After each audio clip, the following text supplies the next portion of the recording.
Audio Jungle.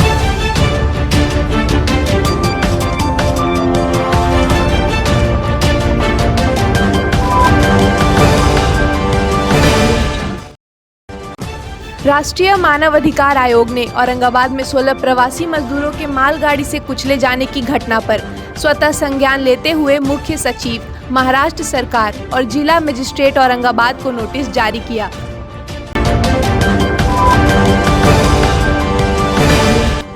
Supreme court ने शुक्रवार को बाबरी मस्जिद विध्वंस मामले की सुनवाई 31 अगस्त तक खत्म करने के आदेश दिए हैं।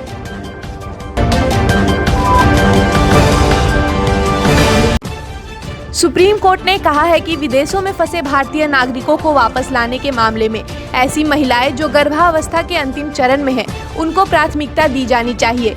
सुप्रीम कोर्ट ने ये टिप्पणी सऊदी अरब में फंसी 250 गर्भवती महिलाओं की याचिका पर की है, जिसमें उन्हें सऊदी अरब से निकाले जाने की प्रार्थना की गई है।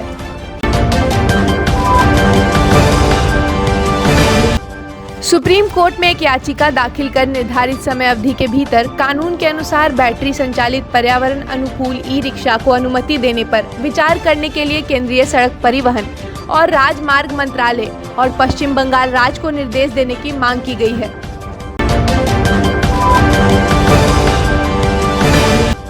मद्रास उच्च न्यायालय द्वारा तमिलनाडु में शराब की दुकानों को बंद करने का निर्देश दिए जाने के एक दिन बाद ही राज्य के स्वामित्व वाली तमिलनाडु राज्य विपणन निगम ने इसे चुनौती देते हुए सुप्रीम कोर्ट का रुख किया है। शुक्रवार शाम को जस्टिस विनीत कोठारी और जस्टिस पुष्पा सत्यनारायण की पीठ ने खुदरा में शराब बेचने वाले आउटलेट्स में भारी भीड़ की स्थिति पर ध्यान देते हुए तमिलनाडु में लॉकडाउन खत्म होने तक शराब की दुकानों को बंद करने का आदेश दिया।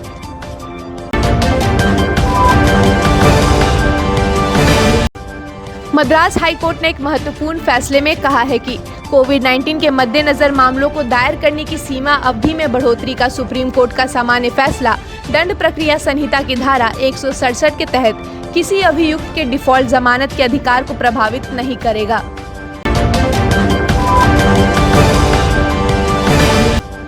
सुप्रीम कोर्ट ने शुक्रवार को सरकार के आश्वासन के बाद उस याचिका का निपटारा कर दिया है, जिसमें कहा गया था कि देश के उत्तर पूर्वी हिस्सों के लोगों को काफी कठिनाइयों का सामना करना पड़ रहा है। सरकार ने कहा है कि वह इस स्थिति का ध्यान रखेगी।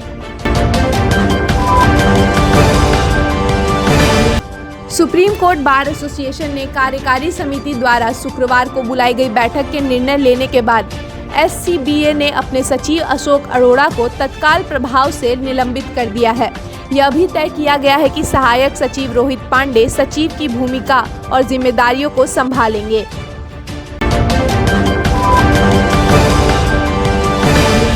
सुप्रीम कोर्ट ने उस याचिका पर सुनवाई से इनकार कर दिया है, जिसमें कोविड-19 के चलते निजी कॉलेजों व विश्वविद्यालयों में अगले सेमेस्टर के लिए फीस माफ करने के निर्देश जारी करने का अनुरोध किया गया था।